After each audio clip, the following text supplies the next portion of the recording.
현상을 우상숭배로 규정해야 한다고 봅니다. 물신과 돈의 욕망에 대한 우상숭배임을 우리는 분명히 할 수 있어야 합니다.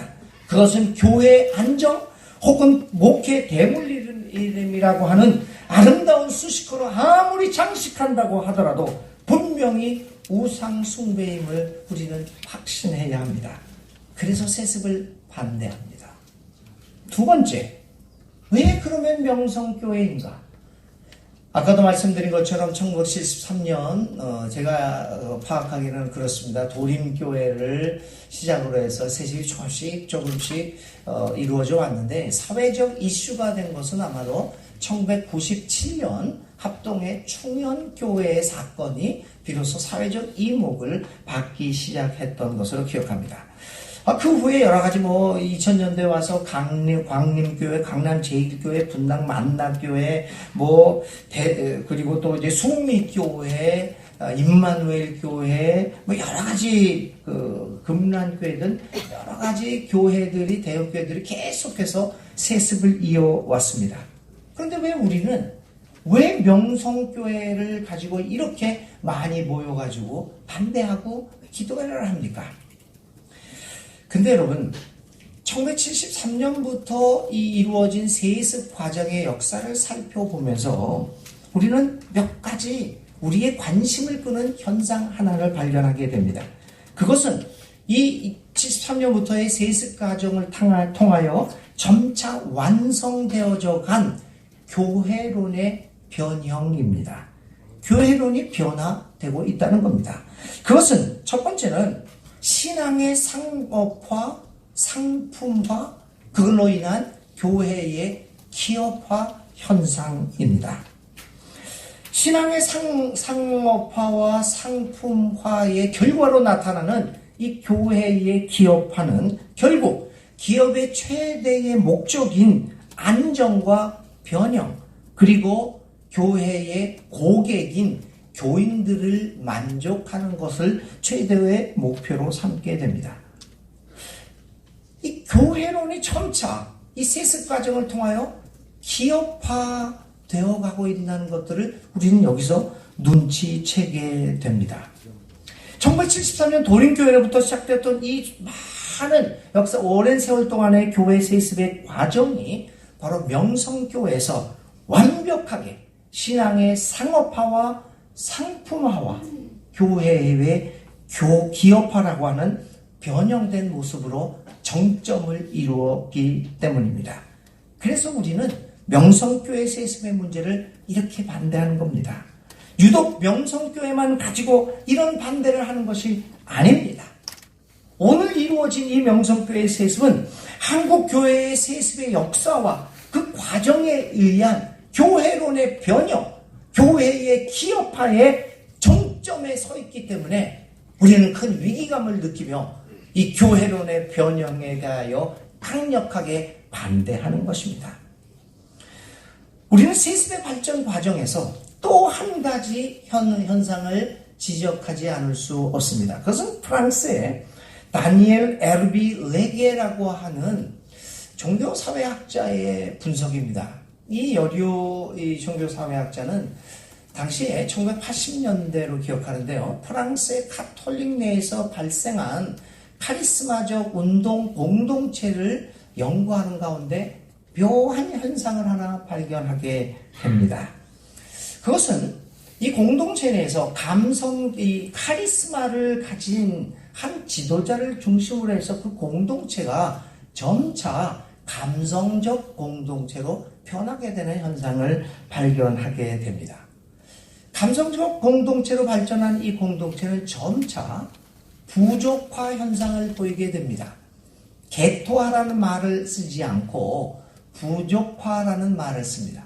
부족이 되어 가고 있고 이 부족에서 카리스마를 가진 가장 뛰어난 지도자는 신성화 과정을 겪게 됩니다.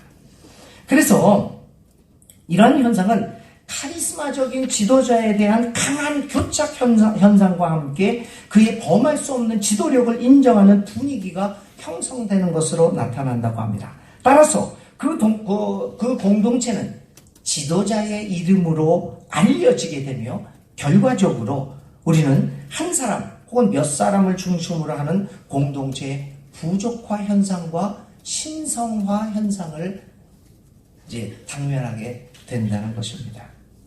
한국교회 세습화 과정에서 우리는 그것을 보았던 거죠.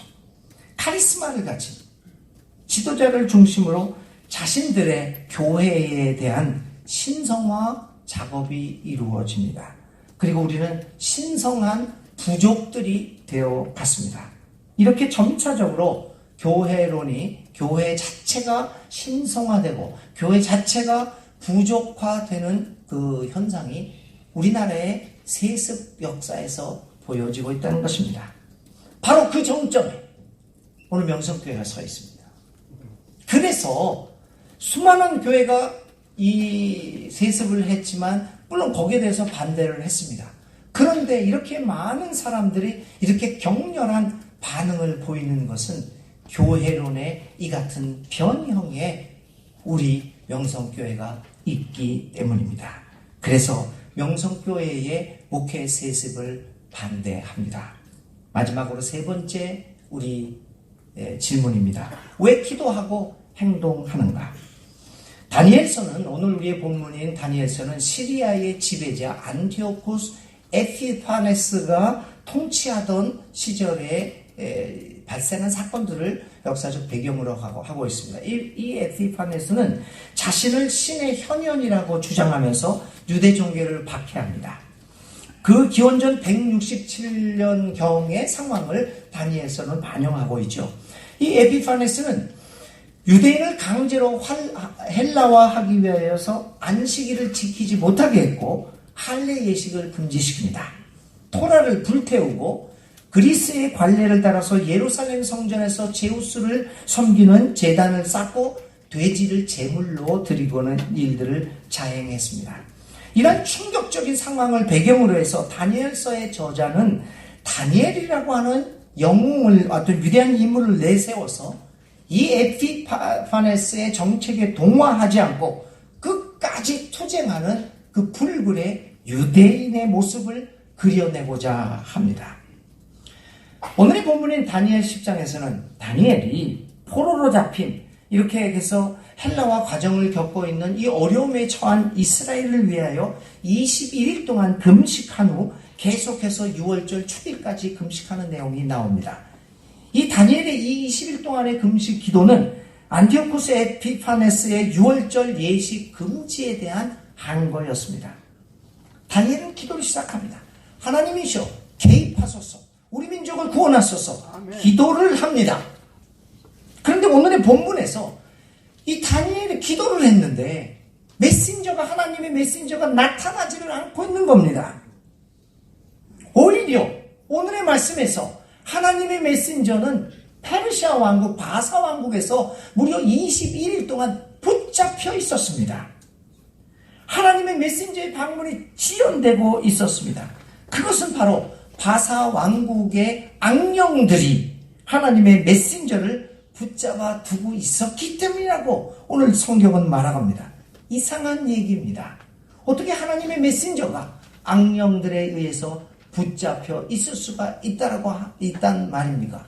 물론 여기에는 이제 여러 가지 신정론의 문제도 많겠지만 다니엘서가 얘기하고자 하는 것은 하나님의 메신저가 악령에 의해서 붙잡힐 수 있느냐 없느냐가 관심이 아닙니다.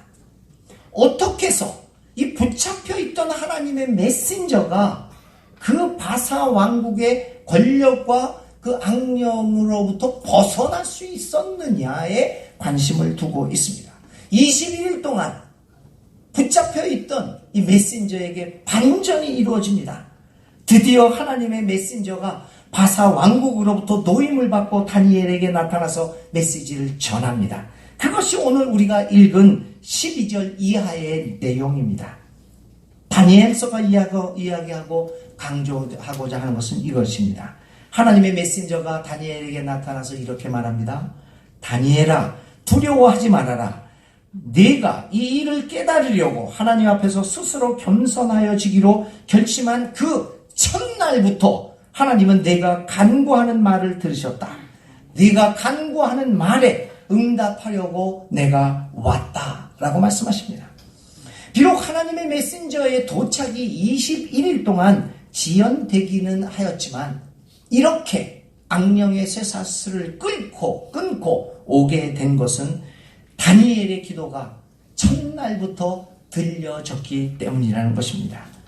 다시 말하면 다니엘의 첫날부터 시작했던 그 중보 기도, 그 기도 때문에 하나님의 개입이 가능하게 되었다는 것입니다.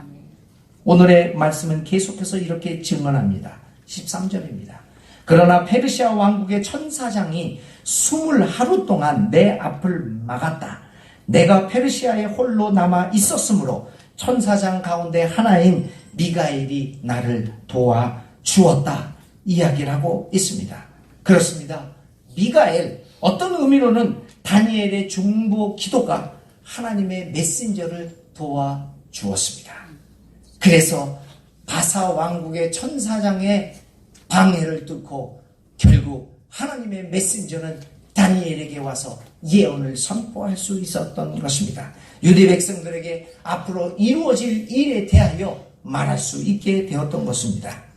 다니엘의 기도는 비록 21일 동안 그 메신저가 오지는 못하였지만 그 다니엘의 기도는 첫날부터 들려졌으며 그 기도 덕분에 하나님은 인간과 협력하여 일할 여지를 가지게 되었다는 것입니다. 아멘. 이에 대하여 월터 윙크는 바로 이 구절을 이야기하면서 이렇게 해석합니다. 다니엘의 기도로 인하여 천상의 싸움은 시작될 수 있었으니 그것은 결코 뚫을 수 없었을 것 같았던 이국의 지배라는 정신을 관통함으로써 새롭고 실제하는 신적 가능성을 선포하였고 결국 그 바라던 결과를 얻었다라고 해석합니다. 사실 여러분, 이 다니엘의 이